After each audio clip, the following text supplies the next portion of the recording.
Buongiorno, buongiorno, ben ritrovati con Focus TG, ancora risse giovanili, violenza che viene purtroppo riscontrata anche in città fino a qualche tempo fa tranquille. Andiamo a vedere cosa è successo a Bassano del Grappa nel servizio di Ferdinando Garavello. Era successo meno di un mese fa al Luna Park di Campomarzo a Vicenza e ora è successo anche a Bassano del Grappa, nell'area delle giostre del parcheggio di Prato Santa Caterina, dove un ragazzino è rimasto ferito in una rissa fra giovanissimi ed è finito in pronto soccorso.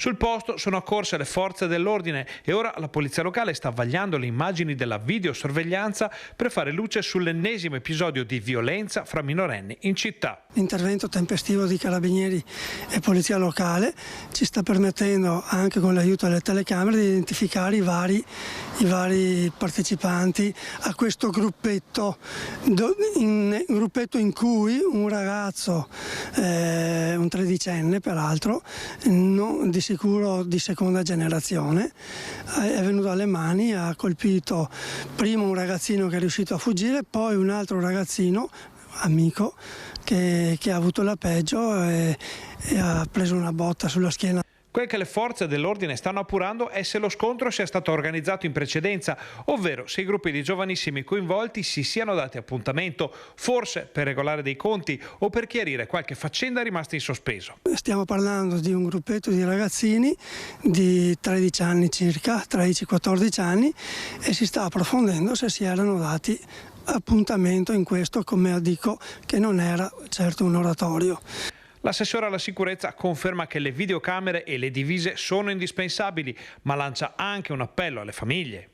I genitori molto attenti e che sbirciano un attimo il cellulare o che ricevono, che riescono a recuperare qualche confidenza da parte del figlio, ci potrebbe mettere nell'ordine degli dei di presidiare meglio.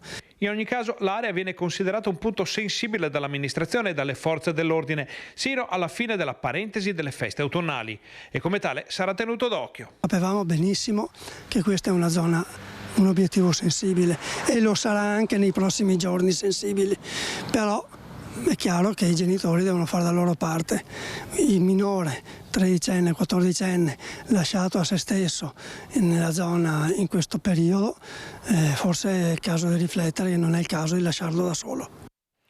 Quindi un'altra rissa tra adolescenti, questa volta alle giostre del Parco Ragazzi del 99 a Bassano del Grappa. Sentiamo il sindaco di Bassano del Grappa, Nicola Finco, da lui Chiara Gaiani e il nostro operatore Alessandro Costacurta. Allora, è stata un'estate abbastanza complicata per Bassano dal punto di vista della gestione di questa intemperanza giovanile, chiamiamola così. Con il sindaco Nicola Finco volevo chiederle qual è la sua sensazione a caldo dopo il grave episodio accaduto durante questo periodo di festa per il vostro comune in Parco Ragazzi del 99, con questo ragazzo di 13 anni che è stato accerchiato e sicuramente bullizzato, spintonato da un gruppo di giovanissimi. Innanzitutto esprimo la solidarietà mia e di tutta l'amministrazione al ragazzo e alla sua famiglia, perché ovviamente questi sono dei fatti spiacevoli che non eravamo abituati a vedere nella nostra città, ma che oggi, come l'ho detto più volte, i problemi della sicurezza sono legati soprattutto ai minorenni, cosa abbastanza anomala rispetto ad altre città del nostro paese, però oggi il problema è legato principalmente ai giovani, e quindi sappiamo che sono giovani oltretutto nell'età fragile, quindi che hanno bisogno di essere anche accompagnati e hanno bisogno anche di essere ascoltati, però da quello che stiamo vivendo proprio in questi mesi forse a volte mancano anche le famiglie, perché quando dei ragazzi arrivano a spintonare, a maltrattare un coetaneo, vuol dire che non c'è un minimo di rispetto, non c'è rispetto per l'altra persona, e quindi questi sono fenomeni che come amministratori pubblici noi possiamo mettere in campo tantissime iniziative, ma se poi alla base mancano le famiglie, purtroppo questi sono i risultati. Ecco, uno degli agenti educativi potrebbe essere la scuola. State immaginando anche un percorso di riflessione all'interno degli istituti scolastici. Ricordiamo sappiamo che Bassano è un polo davvero importante per la formazione superiore. Sì, questo certamente, e ne stiamo anche parlando con l'assessore all'istruzione Marina Bizzotto, proprio per proporre una serie di attività nel prossimo anno da inserire all'interno delle nostre scuole, anche se già i nostri istituti scolastici stanno facendo un grande lavoro di sensibilizzazione, però ovviamente sappiamo che poi anche le istituzioni pubbliche possono arrivare fino a un certo punto. Chi ha il controllo costante di questi ragazzi sono le famiglie. Per questo so che oggi noi viviamo in una società sempre più frenetica, tutti siamo presi dal lavoro, da mille impegni, però i ragazzi, soprattutto nella fascia adolescenziale, vanno veramente tenuti sott'occhio con la massima attenzione, non tanto perché dobbiamo controllarli a tutti i costi, ma proprio perché, vista la delicatezza dell'età, devono essere accompagnati e soprattutto, se vediamo qualche sbandamento, dobbiamo cercare di riportarli subito sulla giusta strada. Grazie al sindaco di Bassano del Grappa Nicola Finco. Violenza dilagante quotidiana, vediamo una notizia pubblicata poco fa dalla Nuova di Venezia, un agguato a San Donà di Piave, un ciclista schiacciato contro una vetrina e minacciato con una mannaia. L'uomo avrebbe investito volontariamente un conoscente con cui aveva avuto un litigio per questioni di denaro, poi lo avrebbe minacciato armato di mannaia, in carcere dopo la convalida dell'arresto per tentato omicidio. Adesso andiamo a Mestre perché dopo le urla di una donna contro i musulmani per la preghiera del venerdì, la comunità islamica ha deciso di blindare il venerdì della preghiera. Sentiamo in diretta Anna Maria Parisi con il nostro operatore Tommaso Migot. Sì, buongiorno direttore, come dicevi tu da studio, dal clima di terrore e paura di San Donà di Piave passiamo a quello di forte tensione qui a Mestre, alla moschea di via Piraghetto, che poi in definitiva è il parco di via Piraghetto, con appunto la comunità musulmana, come dicevi tu da studio, che chiede garanzie sulla sicurezza del momento più delicato, ovvero la preghiera del venerdì, con centinaia se non addirittura migliaia di fedeli presenti. Il portavoce della comunità, Prince Aulaider, ricorda che la polizia in realtà ha sempre monitorato e presidiato la zona quando necessario, ma l'assenza dell'ultimo venerdì ha creato forti tensioni, come dicevo. E proprio ci risponde sulla questione il portavoce della comunità musulmana bengalese, Prince Aulaider. Buongiorno a tutti.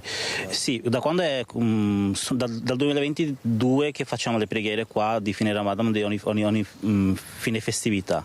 Ultimamente nei 4 mesi come hanno chiuso il locale, quello là di via Piave, i ragazzi fanno le preghiere qua. Da quando hanno iniziato a fare le preghiere ci sono sempre stati le forze dell'ordine, la polizia locale, i carabinieri e la polizia Stato, che hanno sempre garantito la sicurezza.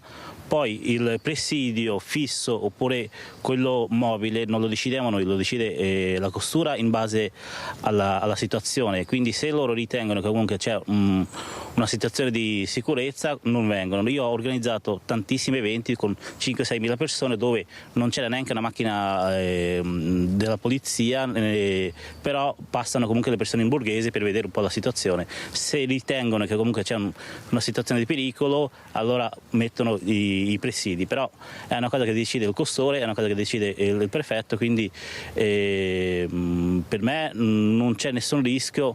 Ci sono tantissime persone che sono un po', diciamo, che sono stufi di vedere le persone che pregano qua, perché giustamente uno va al parco, vuole fare la sua passeggiata, non vuole vedere le persone che pregano. Però è una cosa sua, perché non è una cosa, diciamo,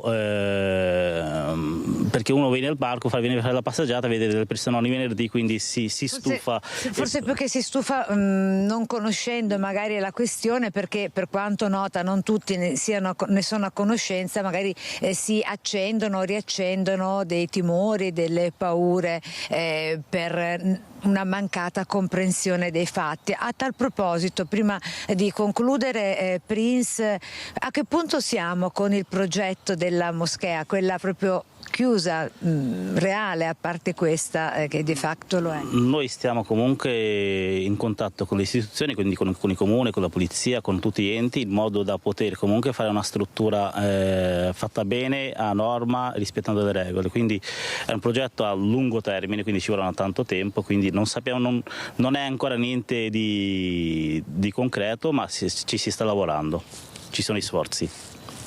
Sta di fatto che oggi è martedì, a breve appunto arriverà il venerdì e vediamo, tempo permettendo, se lo consentirà, se torneranno a ritrovarsi per la preghiera nuovamente appunto qui in questo parco che, ripeto, è diventato a tutti gli effetti la moschea della comunità musulmana. Io un'altra notizia che tanti lo sanno, i ragazzi comunque di quelli di Via Piave stanno comunque cercando un luogo temporaneo dove andare, perché visto che sta venendo l'autunno, quindi ci saranno piogge quasi sempre, quindi stanno cercando un posto temporaneo. Io gli ho consigliato comunque di sentire il comune, di sentire la polizia, in modo da comunque trovare un accordo e di trovare una quadra in modo che tutti siano tranquilli e ci sia la buona convivenza.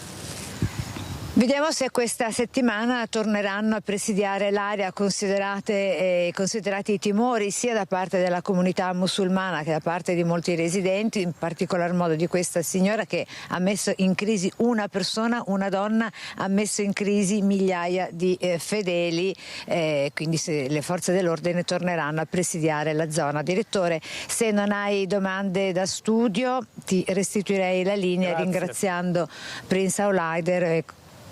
Grazie direttore. Tommaso Migot al vostro ospite. Vediamo due titoli dal Gazzettino, sempre la cronaca, le truffe, bisogna stare sempre attentissimi, viaggio gratis rispondendo a 100 domande, poi la trappola, costa 27.000 euro, non li hai, compri pentole e lenzuola, 150 anziani vittima della truffa, i nomi dei 41 indagati. E poi oggetti rubati da una villa venduti al mercatino dell'antiquariato di Piazzola sul Brenta, la proprietaria li vede e chiama la polizia locale. Un territorio devastato dai ladri, dai banditi che sono entrati anche nella casa del fratello di Gio Formaggio ad Albettone. Ancora violenze negli ospedali, 22enne con problemi psichici ha aggredito con una testata un infermiere, ha graffiato i suoi colleghi, è successo questa volta a Conegliano. 22 anni con problemi psichici, ha chiesto di essere ricoverato giovedì scorso in ospedale a Conegliano, aveva bisogno di ritrovare un equilibrio, ma è bastata una risposta che lui ha considerato poco amichevole per far scattare l'ira. Il giovane aveva chiesto di mangiare. L'infermiere ha forse risposto in maniera sbrigativa e questo lo ha mandato su tutte le furie. Prima il personale sanitario ha tentato di calmarlo, ma la situazione è subito degenerata. In 4 hanno provato a fermarlo, ma la risposta è stata violenta. Ha colpito con una testata un'infermiera causandole alcune lesioni, poi ha graffiato gli altri colleghi, fino a quando il personale dell'ospedale è riuscito a metterlo alla porta. Qui sono arrivati gli agenti della polizia locale che lo hanno arrestato. Il giovane in carcere a Treviso è stato rimesso ora in libertà. Il giudice per le indagini preliminari ha ritenuto di rigettare la richiesta di custodia cautelare in carcere emessa nei confronti del mio assistito, ritenendo insussistente il pericolo di reiterazione del reato. A spiegare il motivo della decisione del giudice l'avvocato Daniele Panico, che difende il giovane. Qui non siamo di fronte a quelle odiose aggressioni al personale sanitario compite da quei familiari scontenti delle cure ricevute dal loro parente. Qui è un particolare contesto patologico e siamo lieti che il giudice abbia ritenuto che le problematiche di cui è affetto il mio assistito debbano essere risolte con adeguati strumenti di cura e assistenza della persona da parte delle istituzioni preposte e non certo con il carcere. Il giovane era già conosciuto alle forze dell'ordine per aver aggredito la mamma più volte, tanto che ad un certo punto allo stremo la donna aveva dovuto chiamare i carabinieri. Al 22enne il GIP aveva imposto la misura cautelare del divieto di avvicinamento con l'uso del braccialetto elettronico. La mamma disperata aveva scritto una lettera alle istituzioni per chiedere che il figlio, con un passato anche da tossicodipendente, finalmente venisse aiutato. È giovane e buono, è semplicemente stato abbandonato da tutti coloro che avrebbero dovuto aiutarlo, aveva scritto la donna, ha bisogno di cure. Il 3 ottobre in tribunale, proprio in merito all'aggressione alla madre, verrà conferito l'incarico per una perizia psichiatrica sulla sua capacità di intendere e volere e pericolosità. Il giovane, a cui è stato messo nuovamente il braccialetto elettronico, ora vive in un appartamento nel Vittoriese messo a disposizione dalla madre. Il grido disperato di una donna che chiede aiuto per il figlio, arrivato ormai al capolinea. Servizio di Daniela Sizia, una 18enne violentata durante la festa del suo compleanno, a processo l'amico di 31 anni che ha respinto però ogni accusa. Aveva deciso di organizzare una piccola festa per i suoi 18 anni, ma la giovane quel giorno sarebbe stata violentata da un amico 31enne che aveva approfittato del suo stato di semi-incoscienza dovuta all'abuso di alcol. Il grave episodio è avvenuto in piena restrizione per la pandemia Covid il 15 novembre 2020. A scoprire quanto accaduto durante il festino, un'amica, che non vedendo più la vittima, era andata a cercarla nelle stanze. Aprendo la porta di una camera aveva visto tutta la scena. La 18enne, portata in ospedale, si era fatta visitare, poi era scattata la denuncia. Il 31enne deve rispondere dell'accusa di violenza sessuale, anche se lui respinge tutto e parla di un rapporto consensuale. L'uomo, assieme al suo legale, ha chiesto di poter essere ammesso al percorso di giustizia riparativa, istanza a cui il pubblico ministero e la parte civile si sono opposte. La Corte si è riservata. Il 9 ottobre, giorno in cui dovrebbe essere pronunciata la sentenza, il 31enne farà delle spontanee dichiarazioni. Servizio di Daniela Sizia, una signora che è la proprietaria di Villa Marchesane a Bassano del Grappa, è andata al mercatino dell'antiquariato di Piazzola sul Brenta e cosa ha visto? Ha visto la refurtiva, ha visto i mobili e altri oggetti che le erano stati rubati durante un'intrusione dei ladri nella sua abitazione. Maniglie in bronzo, lampade in oro e argento, un tavolino, sedie in paglia, degli armadi cantonali.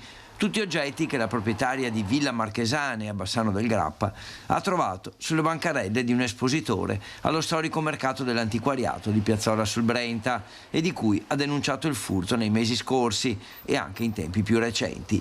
Gli oggetti riconosciuti sono molti, ben 17, che sono stati sequestrati dopo la denuncia della donna e l'intervento della polizia locale. Ovviamente estranei gli organizzatori della mostra, mentre l'espositore, una presenza fissa da tempo e che viene dalla provincia di Treviso, si è subito messo a disposizione degli agenti, indicando la provenienza degli oggetti e dove sono stati acquistati.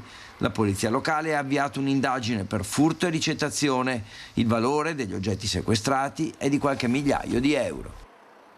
Il servizio di Federico Fusetti, forte impressione ha suscitato a Cittadella il furto di un'opera d'arte nella chiesa di San Francesco. Ma non lo so, guarda. Brutto gesto. Oh, bruttissimo. In chiesa può anche. Veramente. È proprio a pochi giorni dalla festa di San Francesco. Di San Francesco, è vero, è vero. Va bene, cosa dobbiamo fare noi? Niente. È un piccolo dipinto, grandezza di un foglio A3, realizzato da uno dei frati, padre Carlo Rinaldin, che tra l'altro è deceduto alcune settimane fa, è stato sottratto da una mano ignota. La comunicazione è stata data alla comunità in occasione delle messe festive di questa domenica ed è un dispiacere forte, soprattutto per il valore affettivo di quest'opera più che per il valore materiale. Un'opera che rappresentava attraverso alcune scene, alcune formelle, gli elementi principali del Cantico delle Creature di San Francesco d'Assisi, fondatore dell'ordine, di cui tra pochi giorni, sabato 4, ricorre la festa, la solennità, e del quale quest'anno si ricordano proprio gli 800 anni dalla scrittura, dalla composizione del celeberrimo Cantico delle Creature. L'opera era nella camera di padre Carlo, l'autore del disegno, e dopo la sua morte il padre custode ha deciso di spostarla nella zona dei confessionali che si trova all'interno della chiesa alle mie spalle. Era lì proprio per dare un ulteriore segno ai devoti che si accostavano al sacramento della riconciliazione. Una mano ignota nei giorni scorsi, in orario di apertura della chiesa, ha pensato di sottrarre quest'opera.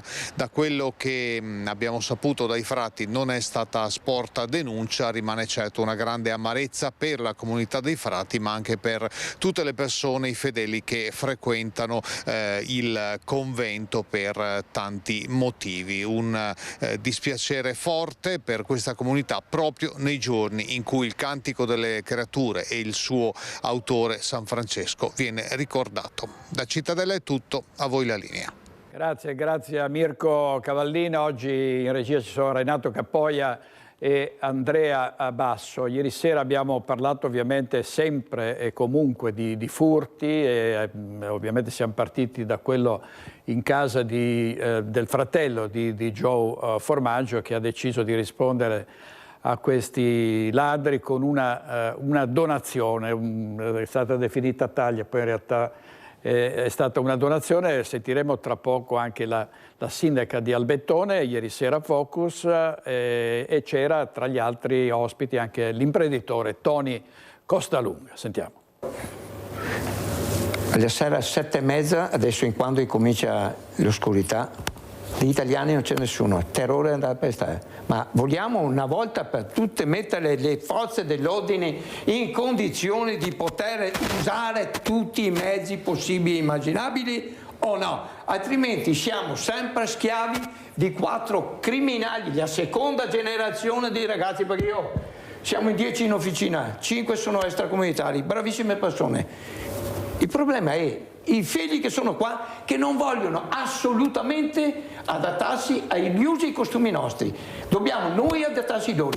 Allora a questo punto qua ho sentito delle persone, anche rappresentanti, giovani oltretutto, ha detto: Tony, mi mancano 9 anni ad andare in pensione, vedo l'ora di andare via dall'Italia perché non ne posso più. O proteggiamo gli italiani, o se no va a finire che ci proteggiamo da soli. Io ho messo fuori da casa mia, viviamo con gli allarmi tutti quanti, sei terrorizzato, però pronti, perché non mi vergogno di dire le robe. Io ho preso il pistolone a casa mia, se viene dentro casa mia, perché ho messo fuori la scritta: oltrepassate questo cancello, siete in proprietà mia, correte qualsiasi rischio. Ho il diritto dovere di difendermi come si deve.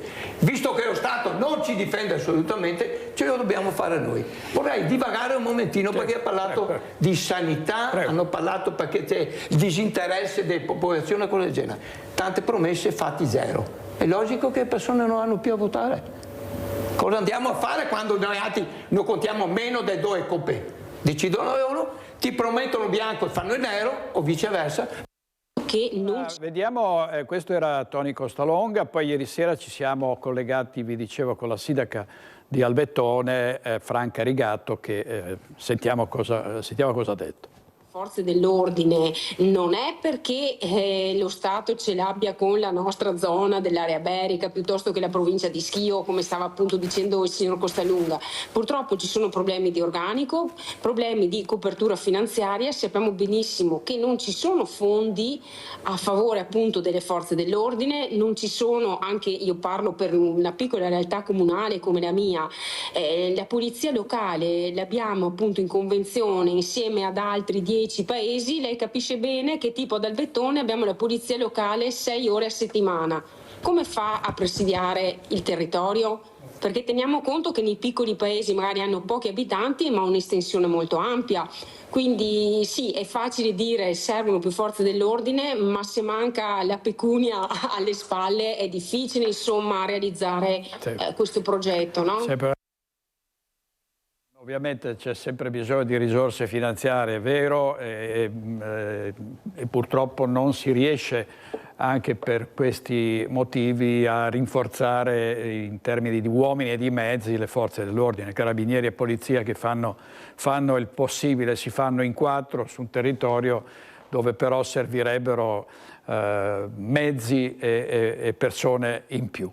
Le truffe ancora non possiamo farne a meno, in questo caso si tratta di un furto derubato dal portafoglio, ma con lo stratagemma del finto conoscente, no? Il finto conoscente che dice: ah, carissimo, vieni, ti ricordi di me, ti abbracciano e intanto ti sottraggono portafogli od orologi.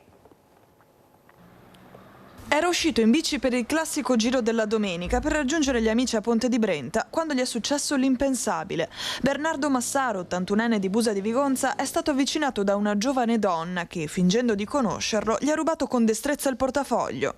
Un atto vergognoso, lo ha definito così Sonia, figlia di Bernardo, che ha già riferito tutto ai carabinieri. La famiglia si è rivolta alla nostra redazione per denunciare quanto accaduto, nella speranza che atti vili come questo non si ripetano più. Mio papà sulle prime ha detto: no, guarda, perché io non la conosco, ma dai, ma non ti ricordi, forse perché ho cambiato il colore dei capelli, perché ho fatto così, perché ho fatto colà.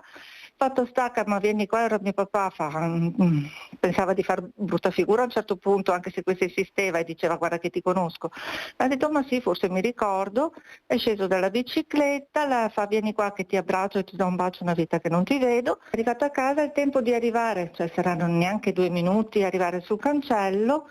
Non so come mai si è toccato la tasca del portafoglio e non se l'è più trovata. Un furto che ha fatto sentire debole e impotente il signor Bernardo. Abbiamo avuto un po' di timore perché il papà è cardiopatico, un defibrillatore, quindi l'agitazione, poi il fatto che all'interno di questo portafoglio non c'erano tutti i numeri di telefono degli amici, dei conoscenti, non si dà pace perché dice: vicino a casa, fa come ho fatto,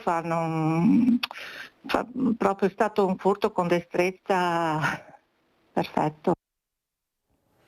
Furto con destrezza perfetto. E a Vicenza, alle ore contate, la zona rossa, perché scade il 30 di settembre. Molti cittadini sperano sia propagata o spostata in aree limitrofe. Intanto il sindaco Giacomo Possamai mette in luce la necessità che nessun quartiere venga trascurato. Zona rossa in scadenza, molti dei cittadini ne chiedono la proroga. Quadrilatero, zona stazione, Campomarzo, Corso Santi Felice Fortunato, per citare solo alcune delle aree interessate dal provvedimento attivo fino al 30 settembre. Ma penso che sia una cosa positiva. Andrebbe rinnovata o comunque spostata in altre aree? Ma potrebbe essere rinnovata per vedere poi i risultati magari più eclatanti. Si vedono più controlli, se è vero, c'è camionette che girano, quindi speriamo bene, dai. Bene, ma bisogna che continui però, no? Che sia una sbruffata veloce e basta. È stata efficace in questo tempo? Sì, abbastanza, dai. La zona rossa è stata efficace in termini di controllo? Io direi di sì. Andrebbe ripristinata? Certo, sempre. Un bilancio di 3 mesi che sarà tradotto in numeri nei prossimi giorni e che parla già di migliaia di persone identificate. Un provvedimento che era stato emanato dal prefetto Filippo Romano a partire dal 1° luglio con l'obiettivo di rafforzare le misure di controllo nelle aree calde della città e contrastare con un'ulteriore misura a disposizione i fenomeni di degrado, di illegalità diffusa e di spaccio. Intanto non si esclude la possibilità, una volta tracciato il bilancio definitivo sui 3 mesi di attività delle forze dell'ordine, di segnare una nuova zona rossa con confini che incidano anche su altre vie, e si rinnova l'appello del sindaco a non trascurare nessun quartiere cittadino. Per me le zone possono essere rosse, gialle, verdi, blu, il tema non è il colore della zona, il tema è che in città ci siano controlli, che venga assicurata la presenza della polizia, dei carabinieri, della Guardia di Finanza, che vengano rimpinguati gli organici che oggi sono assolutamente troppo carenti e insufficienti, e quindi dal nostro punto di vista per noi la cosa più importante è che non ci si dimentichi del quadrilatero, della zona della stazione, quindi che permangano, restino attenzioni specifiche su questa zona, ma ma anche che non venga dimenticato il resto della città. L'abbiamo detto tante volte, il rischio con la zona rossa è quella che si concentrino gli sforzi tutti in un pezzo della città, magari non avendo le forze per seguire il resto del territorio. Invece Vicenza ha problematiche diverse, diffuse in varie parti della città, ed è necessario che tutti i quartieri, tutte le parti di Vicenza abbiano la stessa attenzione. Così il sindaco di Vicenza Giacomo Possamai. E vediamo dal giornale di Vicenza una notizia che riguarda uno sposo arrestato al ristorante durante il pranzo di nozze. L'uomo sarebbe dovuto tornare a casa ai domiciliari all'ora stabilita dal giudice, ma non ha rispettato la scadenza. Gli incidenti, ancora purtroppo tantissimi, troppi incidenti stradali nella nostra regione. Tragico, ce n'è stato un altro a Villa Piana, piccola frazione di Borgo Valbelluna. Un 29enne del posto ha perso la vita a seguito di uno scontro con una vettura mentre era in sella alla sua moto. È una vera e propria strage di centauri. Dolore e commozione alle NTI di Borgo Valbelluna per la scomparsa del 29enne Daniel Pastorello, deceduto a seguito di un incidente stradale avvenuto poco dopo le 17 di ieri lungo la strada provinciale 1 nella frazione di Villa Piana. L'uomo, alla guida della sua moto, ha impattato violentemente contro un pick-up che stava svoltando verso una stazione di rifornimento, finendo sbalzato per una decina di metri e perdendo la vita nell'immediatezza dell'urto. Vani gli sforzi di rianimarlo da parte dei sanitari del SUEM, accorsi sul posto assieme a vigili del fuoco e polizia stradale, a cui non è rimasto altro che constatarne il decesso. Infermiere al Santa Maria del Prato e vigile del fuoco volontario alla caserma di Feltre. Con la sua scomparsa Daniel lascia un vuoto immenso nella comunità feltrina, in cui era conosciuto per il suo impegno caratterizzato dal sogno, purtroppo infranto, di vivere una vita a soccorso del prossimo. Servizio di Stefano Bozzi. Sempre nel Bellunese, alle 16:15 di ieri, un altro uomo ha perso la vita in uno scontro tra autovetture nei pressi di Auronzo di Cadore. Era appena uscito dalla sua baita in località Palus San Marco, lungo la regionale 48 delle Dolomiti, nel tratto che collega Auronzo, sua città natale, con Misurina. Pochi metri a bordo della sua Apecar prima di finire incontro al destino più tragico, un impatto violentissimo con un veicolo commerciale proveniente da Misurina che ha scaraventato la piccola vettura in un fosso a lato della carreggiata. Per il 75enne Piero Vecellio Salto non c'è stato nulla da fare. L'urto l'ha strappato alla vita e all'affetto dei cari, così come a quello della comunità di Auronzo, paese in cui era conosciutissimo per la sua professione di falegname e per la costellazione di imprese alpinistiche dalle Dolomiti alle Ande, divenuta poi professione con l'assunzione del ruolo di guida alpina. Cordoglio e sconcerto hanno riverberato in tutto l'Alto Cadore e nel gruppo alpini di Auronzo, di cui Vecellio faceva orgogliosamente parte, per un incidente dai contorni ancora confusi e di cui si attendono le indagini a cura dei carabinieri affinché si possa far luce su una dinamica per la quale non è escluso possano essere attribuite responsabilità. Pietro Vecellio Salto, per gli amici Cibi, lascia prematuramente gli amici, i conoscenti, la moglie e 2 figlie. Siamo in diretta adesso a Vidor da Christian Arboit, dal nostro operatore Edoardo Paris, perché si sta accelerando per la realizzazione del nuovo ponte. Ci sono i fondi, il progetto ovviamente era pronto da tempo. Andiamo da Christian Arboit in diretta, a te.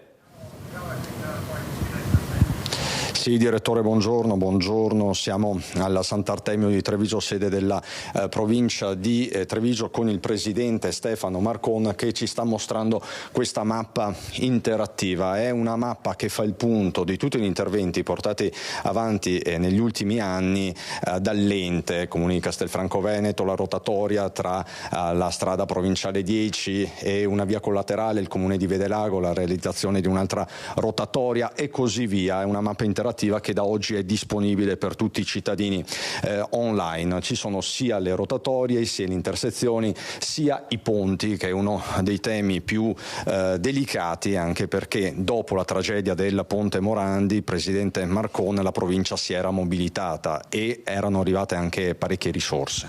Certo, sono arrivati oltre 20 milioni a seguito di quella ricognizione, alcuni li abbiamo già calati a terra, altri ci stiamo lavorando, quelli un po' più importanti, cioè quelli di realizzazione di nuove infrastrutture, tra cui ricordo quella sul Monticano prevalentemente a Motta di Livenza, un importo da 7 milioni, il cui bando è già uscito e conto entro la fine dell'anno di assegnare i lavori.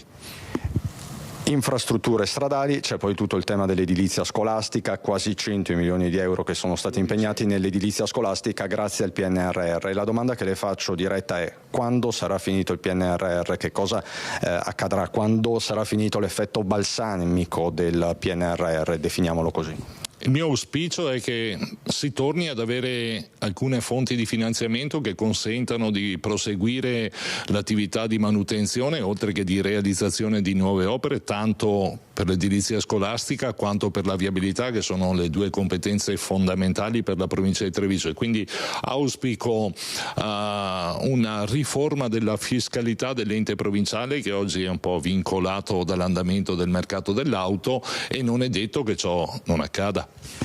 Tu citavi giustamente, direttore, il ponte di Vidorra, quindi siamo in questa zona della mappa geografica che abbiamo sotto mano. Ponte di Vidorra, croce edilizia per intere generazioni di trevigiani, ponte di Vidorra sul quale si è espresso recentemente l'ente provincia dicendo di andare avanti, individuando un progetto e mettendo a disposizione anche delle risorse, però tutto è fermo perché mancano quest'ultime, manca una importante iniezione di risorse sul ponte di Vidorra. Beh, non è tutto fermo ad onor del vero, perché è già positivo il fatto che gli enti, i comuni si siano espressi su questa ipotesi progettuale che oggi è al vaglio di Veneto Strade, la quale Veneto Strade si è riservata 180 giorni di tempo per analizzare le osservazioni che sono pervenute e poi cercherà di darci questo progetto preliminare che, a mio modo di vedere, è uno strumento prodromico poi al reperimento delle risorse. Io ho sempre detto che non si può rimanere fermi perché ci mancano i soldini, bisogna fare in modo tale di farsi trovare pronti nel momento in cui poi si presentino le opportunità.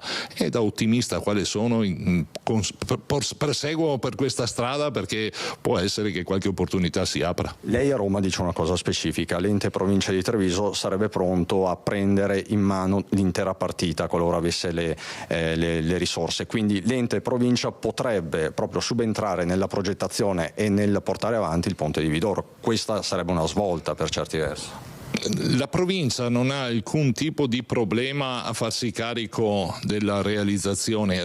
È giusto premettere che non è competenza, oggi non è scritto da nessuna parte che debba farlo la provincia. Ricordiamo che quell'analisi del passato nasce perché quest'opera doveva essere un'opera di mitigazione dell'SPV, poi le cose sono andate come sappiamo, tanto per l'SPV quanto per l'ente provincia, però ribadisco, se ci sono le risorse noi saremo in grado di gestirle e di realizzarla la nuova viabilità, non avrei alcun timore di farmene carico. Non voglio però farmi carico di quello che adesso non posso realizzare, voglio farmi trovare pronto nel momento in cui ci fossero delle opportunità, quello sì.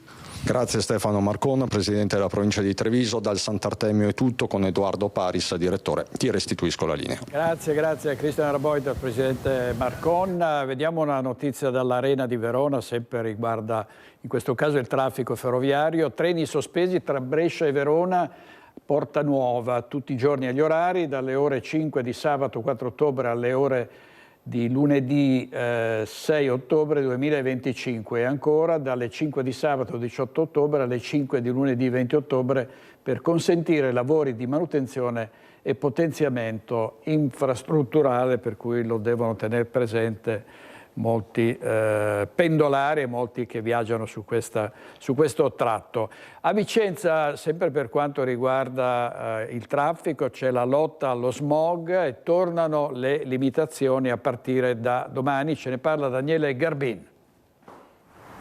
Inquinamento a Vicenza.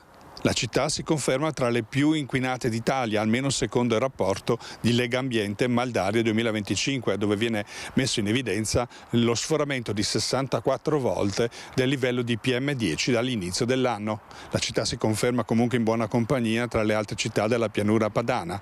Il Comune nel frattempo si accinge a varare il nuovo regolamento per la circolazione del traffico in città e le attività commerciali.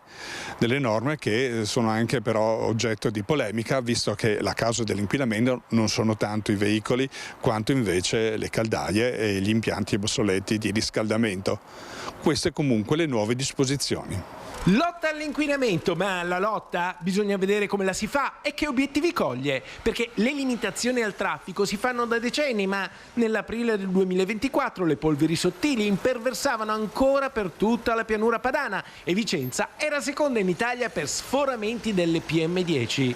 Intanto dal 1° ottobre di quest'anno e fino al prossimo 30 aprile si ricomincia con le limitazioni al traffico, misure che ricaicano sostanzialmente quelle emanate lo scorso inverno. La Regione ci ha dato delle indicazioni che noi abbiamo recepito. In allerta verde, voi sapete che le indicazioni iniziali erano quelle di bloccare anche gli Euro 5 diesel, poi con il decreto infrastrutture di Salvini e i vari emendamenti si è deciso di posticipare questo blocco e quindi quest'anno in allerta verde, cioè nessuna allerta in realtà, i veicoli Euro 5 diesel circoleranno, ma in arancio e in rosso comunque saranno fermi, quindi questo è un dato di fatto. Perché? Perché siamo nella regione Padano, nella pianura padano-veneta, è una delle zone più inquinate d'Italia e quindi abbiamo una procedura di infrazione con la multa più pesante che potrebbe arrivarci tra capo e collo dall'Unione Europea.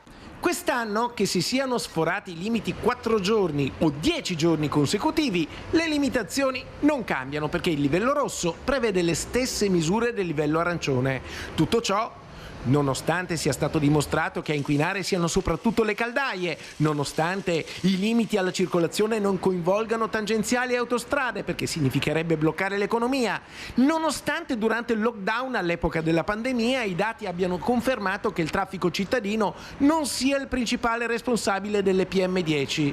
Eppure ancora una volta si torna a mettere il bavaglio ai veicoli di chi gira in città, a quelli più vecchi con ricadute sulla popolazione meno abbiente. Insomma, qualche dubbio sulle politiche anti-inquinamento c'è e era stato manifestato anche dall'ex assessore all'ambiente Simona Siotto di Fratelli d'Italia. Si è lavorato senza basarsi su dati scientifici in modo ideologico e nella direzione sbagliata e che lo stato dell'aria a Vicenza e in generale nella pianura padana ne è l'evidente dimostrazione. Dobbiamo invece lavorare sull'efficientamento energetico, dobbiamo lavorare sul patrimonio arboreo ben distribuito, ben piantato, ben manutentato, dobbiamo smettere di fare le lotte solo alle macchine perché il lockdown ci ha dimostrato che siamo completamente fuori tema. In questi anni sono state fatte domeniche senza auto, blocchi del traffico e imposto limitazioni varie, ma la sensazione è che servano soluzioni più concrete ed efficaci, con contributi importanti a favore dei cittadini. Si investa ancora di più sulla riforestazione urbana e sulla sostituzione delle caldaie obsolete, loro sì, principali responsabili dell'inquinamento. E magari, aggiungiamo, anche l'Europa deve fare la sua parte, di più è meglio.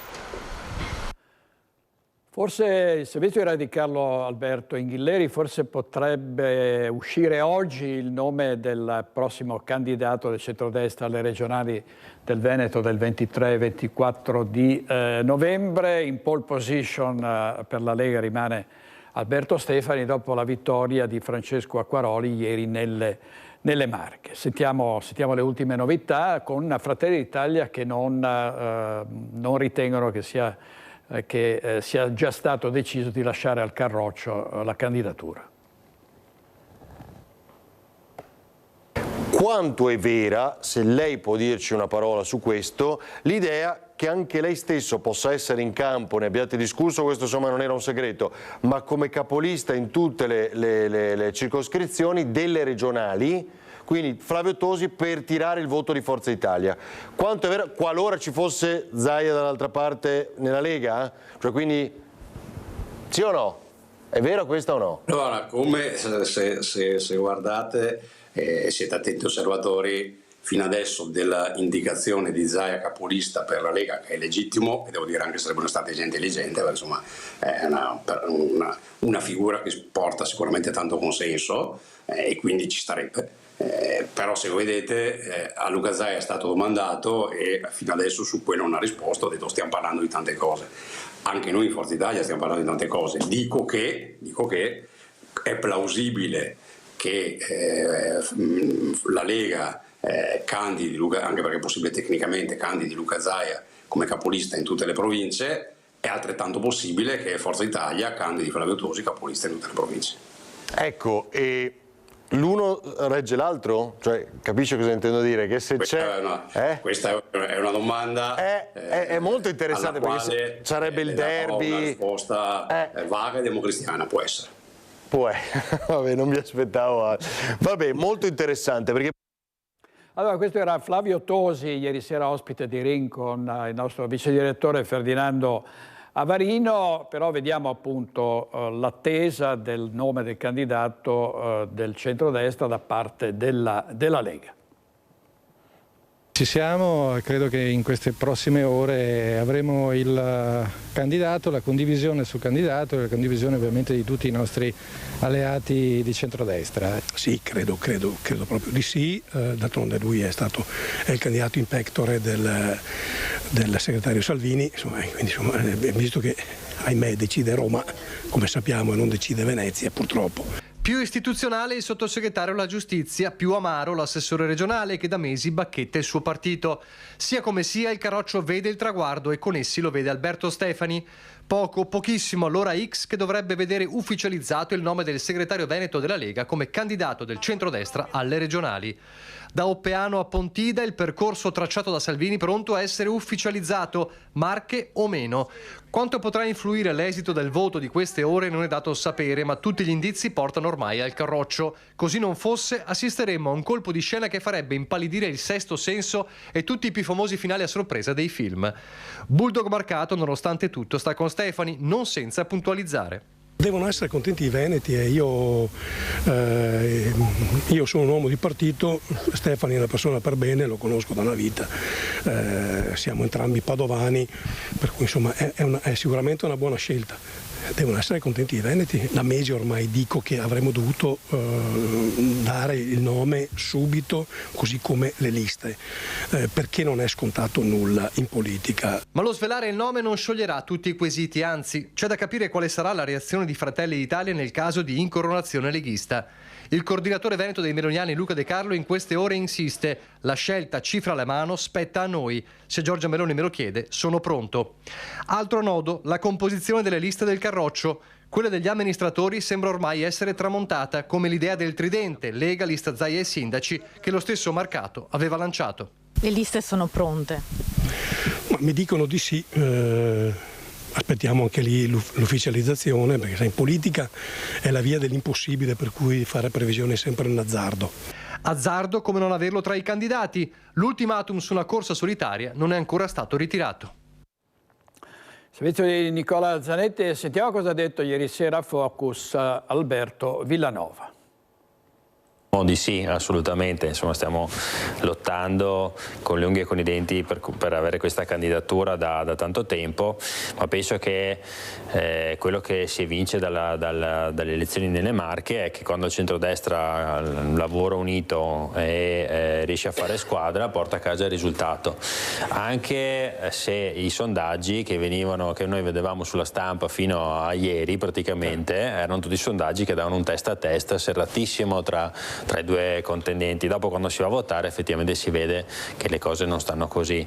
C'è stata una vittoria netta, una vittoria che fa capire che quando si governa bene gli elettori sanno come votare, sanno chi votare e soprattutto vogliono andare in continuità con quella che è stata una buona amministrazione.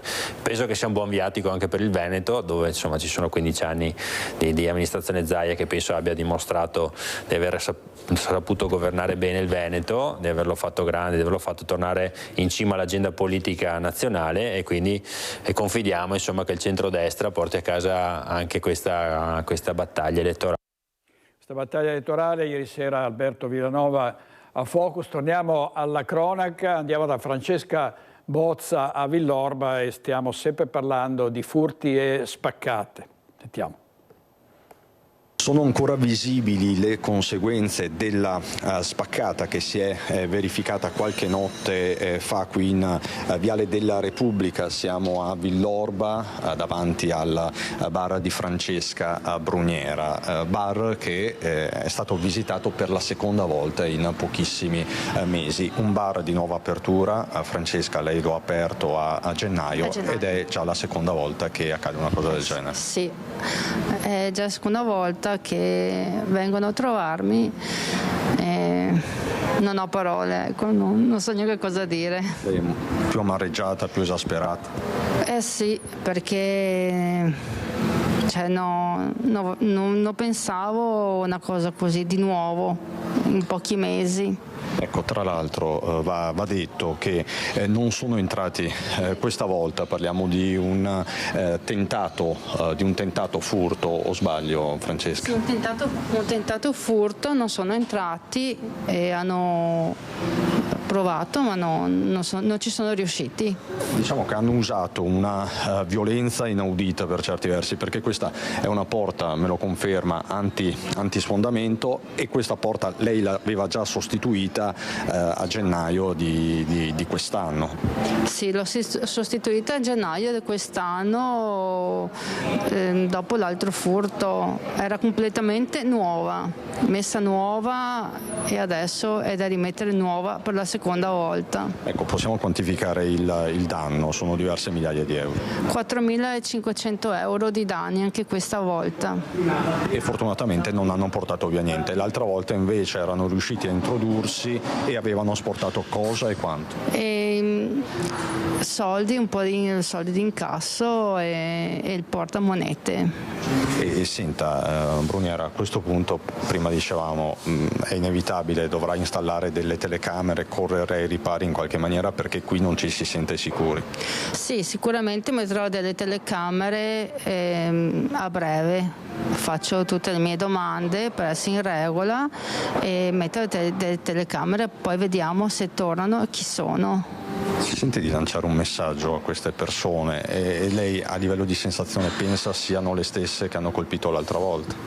Io penso che sono le solite. Io dico pubblicamente che non c'è niente da rubare, non ci sono soldi, non c'è niente da rubare, non vedo il motivo che continuate a venire nel mio bar, che non c'è proprio niente. Alla sera vi lascio anche la cassa aperta apposta, così si vede che soldi non ci sono. Basta con questo accanimento. Basta con questo accanimento, se è un dispetto basta. Non vedo il perché di questo accanimento nei miei confronti. Non ho fatto niente a nessuno e non vedo perché voi dovete farmelo a me. Ecco, lei vuole solo andare avanti con la sua nuova attività per la quale ha, diciamo così, battagliato per una vita. Esatto, io ho fatto 1000 sacrifici per aprire qua, tra un negozio e l'altro, e non ho fatto niente a nessuno. Io faccio il mio lavoro e tutti gli altri fanno il loro lavoro. Grazie Francesca Bruniera. Banditi e ladri spesso acciuffati e poi rilasciati pochi giorni dopo, e invece ci sono misure che a volte sembrano paradossali e molto più severe nei confronti di persone deboli. Per esempio una signora in carrozzina che ha fatto montare una tettoia nel suo giardino, e per l'amministrazione comunale si è trattato di un abuso edilizio, e per la protagonista invece una battaglia per la disabilità. Lucio Zanato. Per noi è un'eliminazione di una barriera architettonica che permette a un disabile, una persona disabile, di poter godere del suo giardino. Parte da questa posizione la storia di Silva Bigolin, architetto che una malattia ha costretto in carrozzina. Un appartamento al piano terra di un condominio di via Capuzzo a Treviso, allestito per convivere con la disabilità, tettoia compresa. La tettoia è stato l'ultimo atto di un'operazione che ho fatto su questo appartamento, perché mi sono creato un ambiente dove posso vivere tranquillamente la mia quotidianità senza barriere. Ovviamente, avendo anche il giardino, avevo bisogno di un qualcosa, di una struttura che mi consentisse di godere appieno anche del giardino in tutte le stagioni. Struttura smontabile progettata da professionisti che però non è stata gradita da qualcuno che ha avvertito la polizia municipale. Lei non l'ha fatto abusivamente, ha trovato dei consulenti, Io mi sono rivolta a un tecnico che ha fatto tutto quello che c'era da fare per questa cosa. Quindi lei non si aspettava poi di essere denunciata e che ci fosse un provvedimento di abbattimento? Evidentemente no, soprattutto non mi aspettavo di avere una denuncia alla Procura della Repubblica per una cosa di essere denunciata penalmente, tra l'altro. Esatto, sì, mi sembra un po' grave. Anche perché Silvia Bigolin è disposta a sanare ogni irregolarità, sebbene esista una legge che in questo campo tutela i disabili. La signora ha invocato l'applicazione di una legge del 2007 della Regione Veneto che consentirebbe comunque ampliamenti fino a una percentuale rilevante della propria abitazione, tale per cui questo manufatto avrebbe potuto essere considerato pacificamente sanabile. Il condominio però è successivo al 2007 e per il Comune non si può applicare questa norma. Comune che quindi ha proseguito denunciando penalmente la signora per abuso edilizio, intimando anche la demolizione immediata del manufatto. Voi a questo punto avete ricorso al TAR? Sì, abbiamo presentato ricorso al TAR, indubbiamente ritenendo che non ci sia stata nessuna violazione di legge. Mi spiace constatare, perché ormai è più di una volta, che devo intervenire a favore di persone disabili. Io penso di aver subito un torto e quindi che sia un mio diritto difendermi. Senta, dopo quello che è successo tornerebbe a farsi la tettoia? Beh certo, perché a me serve. Servizio di Lucio Zanatto. Adesso vediamo la polemica contro il comico Enrico Brignano che l'altro ieri a Domenica Inn ha sparato contro i veneti parlando davanti a Mara Venier, che non ha battuto ciglio, di una massa di ubriaconi. Francesca Bozza. Avevamo fatto uno spettacolo all'Arena di Verona quando c'era ancora il sogno di bruciare il tricolore prima della Padania Libera, quella massa di imbriaconi che ce l'aveva sempre duro perché l'alcol fa questo effetto. Il soggetto di quella che doveva essere una battuta, i veneti, apostrofati così da Enrico Brignano, ospite nel salotto di Domenica Inn di Mara Venier, guarda caso veneziana. Lei sorride, il pubblico applaude, ma quella frase non passa inosservata, scatenando nuove polemiche. E d'altronde il luogo comune dei veneti ubriaconi è un cliché da anni sbandierato da comici e non solo. È stata una battuta poco edificante.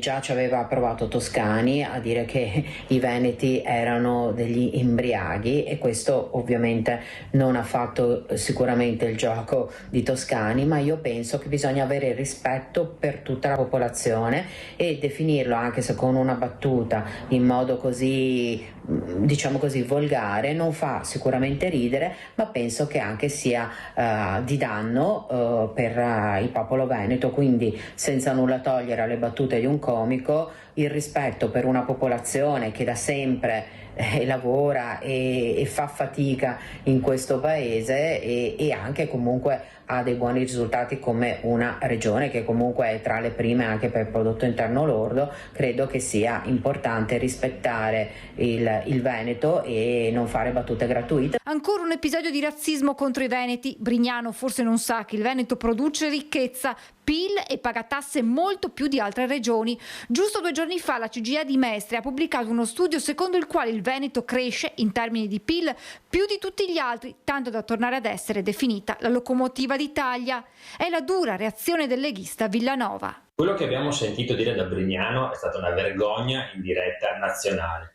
Ma vi sembra possibile che nel 2025 un comico provi ancora da far ridere, parlando dei veneti ubriaconi, in diretta su Rai 1 di domenica e con Mara Venier, una veneta doc che si mette anche a ridere? È qualcosa che veramente non si può ascoltare e non si può vedere. Noi pretendiamo rispetto per il Veneto e per i veneti, ma soprattutto pretendiamo delle scuse da questo comico e delle scuse dalla Rai, che non può mandare certo in onda cose di questo tipo. E sulla battutaccia di Brignano è intervenuto anche Roberto Marcato. Sentiamo cosa ha detto. comico romano Brignano ha definito i veneti una massa di ubriaconi. Allora, due considerazioni. La prima, cara mamma Rai, ti voglio ricordare che quando fai queste ospitate, ti voglio ricordare che a pagare il canone, cioè pagare anche le ospitate e le conduttrici che sghignazzano quando vengono fatte queste affermazioni, che pagano il canone sono anche i veneti. Per cui insomma rispetto quantomeno, no? Perché senza il canone, e vorrei vedere l'evasione sul canone, senza il canone mamma Rai non va in onda. Seconda considerazione, senza il PIL e le tasse pagate dalle lavoratrici, dai lavoratori, dalle imprenditrici e dagli imprenditori veneti che vanno a lavorare al mattino, non vanno in osteria, senza quelle tasse e quel PIL, questo paese sarebbe fallito da anni. E senza quelle tasse, molti servizi sociosanitari di tutta Italia non sarebbero garantiti. Per cui rispetto, rispetto e rispetto. Leggo oggi sui giornali. E questo insomma era Roberto Marcatto, assessore allo sviluppo economico della Regione del Veneto. Andiamo in pubblicità con i nostri registi Renato Cappoi e Andrea Basso. State con noi perché avremo qui ospite in studio il professor Mario Bertolissi, costituzionalista, e parleremo ovviamente di autonomia differenziata tra poco. State con noi.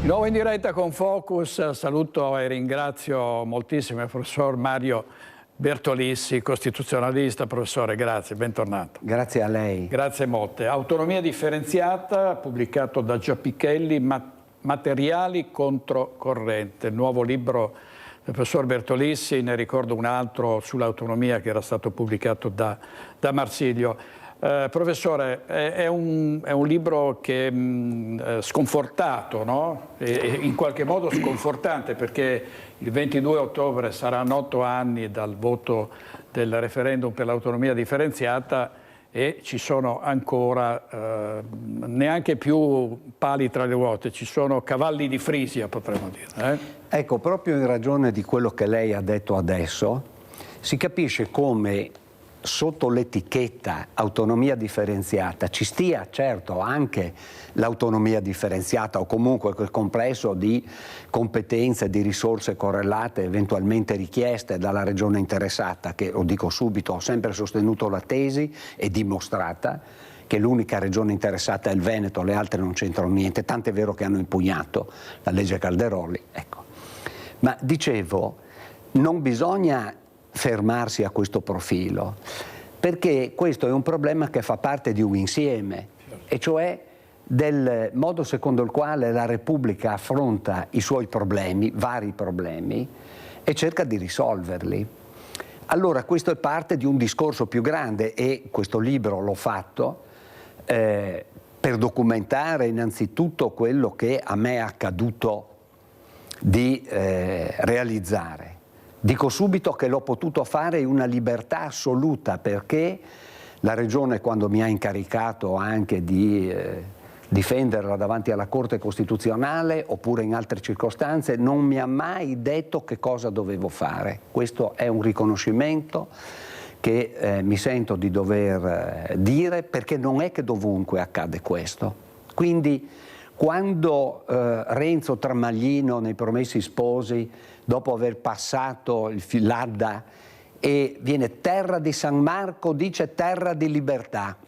Noi abbiamo il problema di conservare questa libertà e questo stile. Naturalmente parto da qui per dire che cosa? Che dove non c'è una tradizione di questo genere, senza voler con questo appiccicarci etichette di quanto bravi siamo, che non è questo il punto, dobbiamo però tenere presente che altrove non si vive il problema delle istituzioni, il problema quindi dell'autonomia, che significa apporto che si dà, che i territori e le comunità insediate in un certo territorio danno al miglioramento delle istituzioni, che significa miglioramento della vita civile, della vita insieme.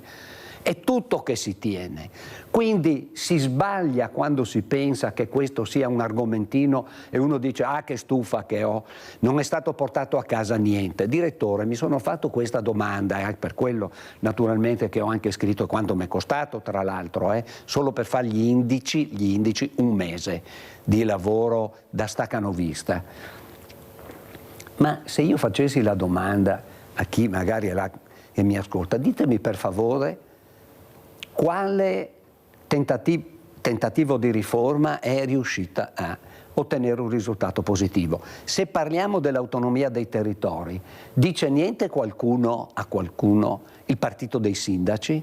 Direttore, lei si ricorda, no? Certo. E il partito dei sindaci era nato all'interno, usiamo queste categorie tradizionali, del centro-sinistra, perché voglio richiamare anche questa attenzione, che non c'entra niente, centro-sinistra o centro-destra, non capita nulla, perché l'autonomia invece differenziata, diciamo sempre convenzionalmente, se l'è presa in mano la destra. Allora, 0-0, se vogliamo semplificare intanto. Pensiamo alle riforme costituzionali. Che fine ha fatto la riforma voluta dal centro-destra e da Berlusconi? È stata azzerata, cioè non ha passato il vaglio del corpo referendario. Questa era il centrodestra. Il centrosinistra Boschi-Renzi che fine ha fatto? Il fine del topo nel formaggio. Pure lui, cioè niente. Adesso non voglio fare previsioni da mago Merlino, ma che cosa si sta prospettando per le altre due? Perché per questa ha bisogno di leggi approvate dal Parlamento, e dico subito che non è che si può andare a Roma e puntare la pistola alla tempia ai senatori e ai deputati perché approvino, perché ascolto certe volte interventi che vengono fatti. Non è mica così, bisogna convincere, bisogna determinare, bisogna che ci siano i numeri. Se non ci sono i numeri, perché nella democrazia i voti, anche se qualcuno dubita di questo criterio, si contano e non si pesano, finché si contano e non si pesano, funziona che ci vuole una maggioranza. Ecco, dicevo, e adesso che cosa capiterà, ad esempio, mi spingo del premierato e della separazione delle carriere? Ci sono già i venti di guerra, no? Cosa volete che ci sia? Uno contro l'altro, sparatorie, ragionamenti quasi nessuno. Ecco, professore, nel frattempo, nelle more, a Roma, capitale, è stata data l'autonomia nel giro di una notte, no? Quindi potestà legislativa, risorse, possibilità di spendere, espandere. È mai possibile che la Costituzione parla di sovranità popolare, che la volontà di milioni di veneti sia calpestata fino a questo punto? Se qualcuno prende in mano un manuale, un libro di storia, direttore, lei le cose le sa bene, le sanno anche quelli che ci ascoltano, ma ricordate questo, più o meno si dice così, che l'Italia è stata fatta, poi bisognava fare gli italiani, mi pare che fosse Massimo d'Azeglio. Ma che cosa voglio dire a proposito del fatta l'Italia? E lo nota Cassese in un libretto che la dice lunga, Lo Stato introvabile, perché quando ho sentito l'altro giorno un uomo politico dire le regioni bisogna eliminarle tutte, aveva ragione Malagodi, Calenda. Ecco, io sì, ho capito che al bar sport si possono dire tante cose, ma gli alleati nel 1944-45, quando erano in Italia, avevano anche approntato una commissione che seguiva i lavori, tra l'altro, che venivano compiuti dal regime transitorio, e via dicendo, si erano permessi di dare un suggerimento. Noi abbiamo trovato un paese che è così differente, così articolato, così ricco di pluralità, suggeriamo di scegliere la forma dello Stato federale o semifederale. Vi dice niente? Ecco, ma a costui, se proprio vogliamo addentrarci, cioè sul piano operativo, quindi a parte questa obiezione e a parte quello che i costituenti hanno deciso, io farei questa domanda: ma si può continuare a parlare di regioni indistintamente? Perché mi pare fosse Hegel che diceva che tutte le vacche di notte sono nere. Ecco, cioè non vedi nulla, e Come? C'è la Lombardia, c'è il Veneto, c'è l'Emilia Romagna. Non mi pare che queste regioni funzionino male, anche perché quando fanno valutazioni a livello europeo dicono che queste regioni sono alla pari di quelle che navigano nelle migliori condizioni. Tanto per dire la Baviera. Certo. Il prodotto interno lordo, basterebbe prendere la provincia di Vicenza, ecco, ha qualche cosa con gli alti e bassi, naturalmente delle crisi che c'è dovunque.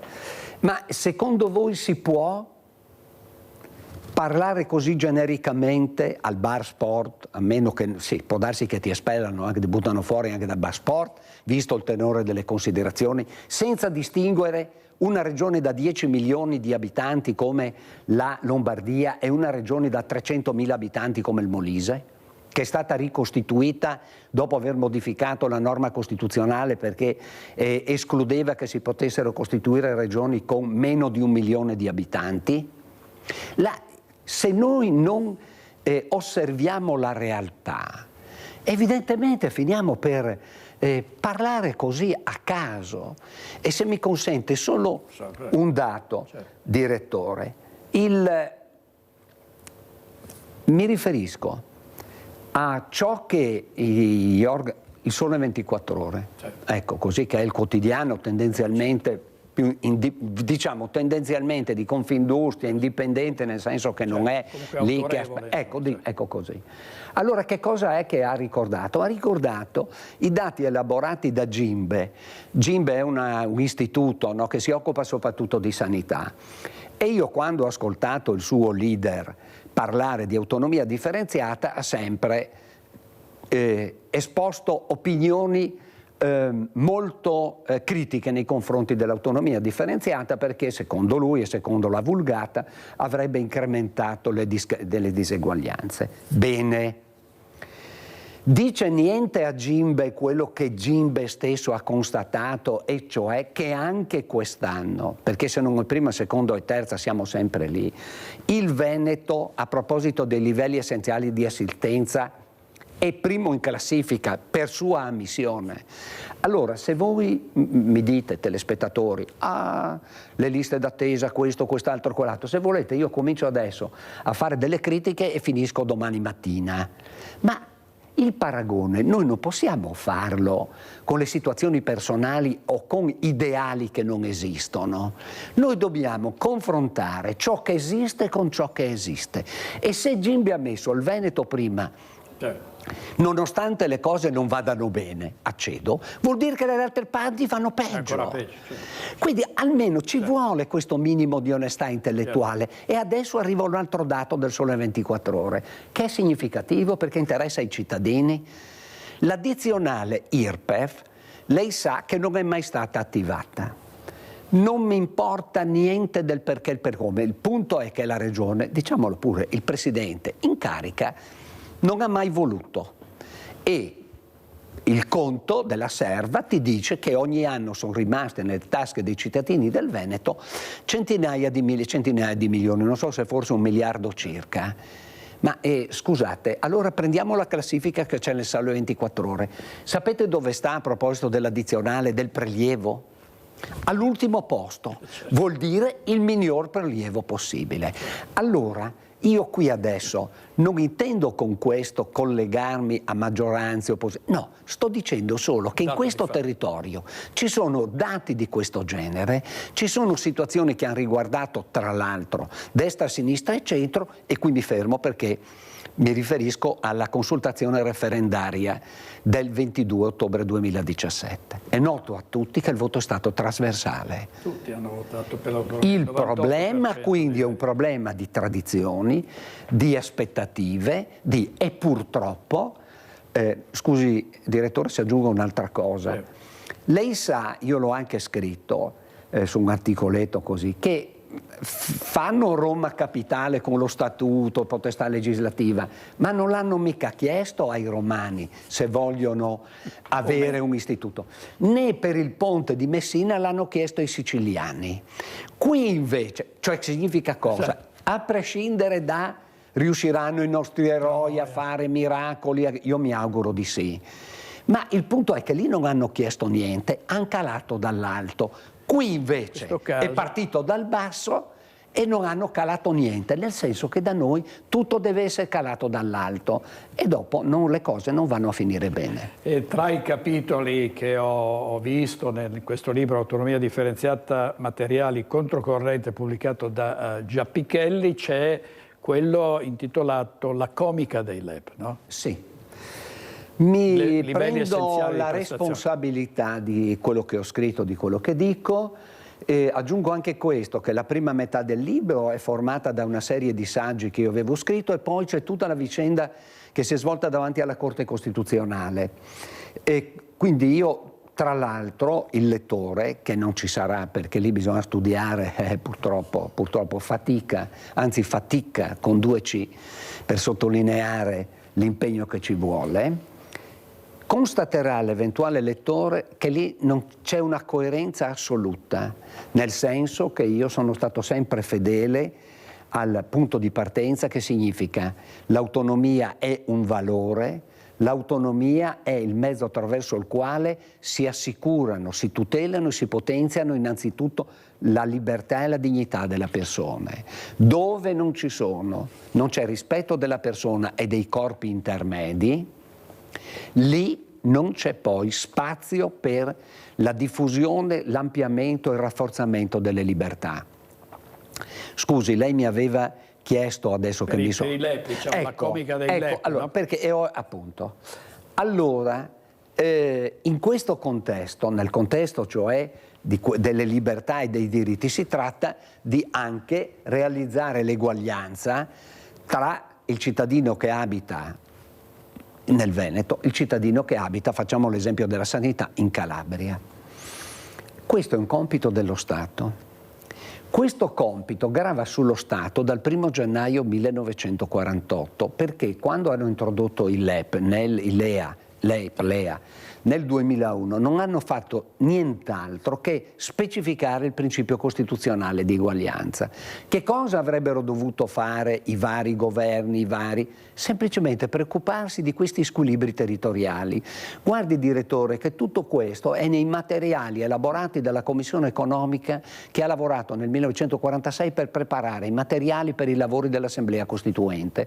Ci sono 2 volumi di interrogatori e poi un rapporto di poco meno di 400 pagine dove tutto viene analizzato, viene messo in evidenza come durante il regime dell'accentramento più accentrato possibile, che era durante il periodo del ventennio, gli squilibri esistevano ed erano drammatici.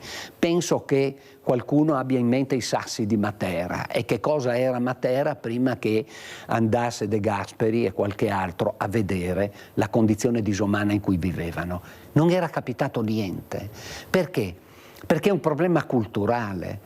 Giuseppe De Rita ha chiarito un'infinità di volte che la differenza passa attraverso l'operatività del capitale umano. È il capitale umano che serve e qui è un problema di classi dirigenti. Siamo e quindi male, l'EA corrispondono, ecco perché ho detto la comica, a una visione illuministica, nel senso che si pensa di realizzare l'eguaglianza tra le prestazioni in materia sanità, di trasporti, eccetera, solo perché lo scrivi. Ma per quel che riguarda, e qui è la dimostrazione del perché ho usato questa espressione comica, i LEA, livelli essenziali di assistenza per la sanità, ci sono dal 2001. Il turismo sanitario non è mutato, quindi è una comica. Sono tutti pretesti per fermare una grande riforma. Chiacchiere insomma, assolute. Ciaccole, per dirla alla veneta. Leggo l'incipit del 10° capitolo. Questa è una storia che comincia e non finisce mai. En attendant Godot. Sì. Quanto, professore, ma ecco, diamo anche qualche notizia che possa essere rassicurante. Prima o poi, adesso il DDL Calderoli è diventato legge, si è andati avanti, forse ci sarà una preintesa sulle riforme, sulle competenze non leppabili, cioè si arriverà prima o poi a un risultato. Allora io, ecco, se lei mi chiede come opererei, come farei, allora innanzitutto credo che chi mi ascolta, lei, tu se vuoi anche per primo, ti sei accorto che io non mollo l'osso, nel senso che se sono convinto di una cosa, la propongo e la ripropongo perché non corrisponde ad un interesse personale, ma credo che sia coerente con gli studi che ho fatto, con quello che ho imparato e che sullo sfondo ci sia il bene comune o interesse generale. Allora se io dovessi occuparmi di questa materia direi all'ordine del giorno c'è perché è nel programma di governo. Allora rimettiamo in moto la macchina e direi il confronto, no, non voglio il confronto con gli azzeccagarbugli, i giuristi, il confronto bisogna farlo sul piano pratico tra quelli che conoscono le cose e le fanno funzionare, perché è nell'interesse reciproco, l'avevamo accertato nella prima fase, quella che ha portato le preintese con il governo Gentiloni, che se a contatto si mettono non ideologi da strapazzo o ecco, i Don Ferrante di turno, ma invece quelli che stanno, come si dice, sul pezzo, gestiscono le strade, hanno a che fare con la sanità, vedono come funzionano i rapporti, come vanno le cose ad esempio sul territorio, oppure no, a quel punto lei trova delle persone concrete che sanno dividersi la competenza perché dicono in automatico questo è meglio che lo faccia tu perché io qui non arrivo, questo è meglio che lo faccia io, perché il buon senso è quello che dopo regge le relazioni e ognuno, e qui credo di dover finire, a casa ha qualcuno che è piccolo, del quale bisogna preoccuparsi, perché il problema del futuro è suo, non bisogna considerare un paese bloccato sempre dal nulla. Professore, grazie ancora, proprio l'obiettivo è l'interesse comune, l'interesse dei cittadini e non gli interessi di bottega di chi finge poi di voler arrivare ad un risultato. Mario Bertolessi, autonomia differenziata, materiali, controcorrente. Professore, grazie. Lei mi consente un'ultima battuta? L'ho fatto anche perché mi pare di aver letto che oggi non so quale commediante ha detto che i veneti... Sì, ecco, allora Mignano, ecco, con questo io penso di poter dimostrare che i veneti sanno scrivere. Non c'è dubbio, confermo e sottoscrivo. Professore, grazie infinite. Andiamo in pubblicità, torniamo subito, state con noi. Grazie. Grazie.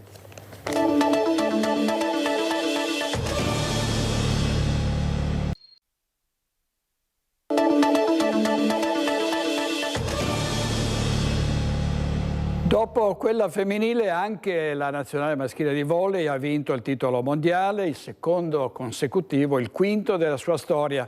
Tra i protagonisti della finale contro la Bulgaria c'è stato Mattia Bottolo, schiacciatore 25enne di Romano Dezzelino. A casa di Mattia Bottolo a San Giacomo di Romano il tricolore fa bella mostra di sé dalla casa di famiglia dove vivono genitori e sorella. Lo schiacciatore azzurro è al secondo titolo iridato dopo quello conquistato nel 2022, ma l'oro vinto a Manila ha uno spessore ben diverso, dato che il 25enne vicentino è stato protagonista per tutto il torneo, specie nella finale contro la Bulgaria, dove ha trascinato la squadra con 7 servizi vincenti, di cui 3 nell'ultimo scorcio di gara, una sequenza determinante come ha confermato lui stesso ai microfoni della federazione. So che potevo tirare fuori una prestazione del genere e sapevo che la squadra aveva bisogno di qualcosa in più. Quel quarto set ho detto dai, adesso inizio a rischiare qualcosa di più e i rischi hanno dato un ottimo risultato.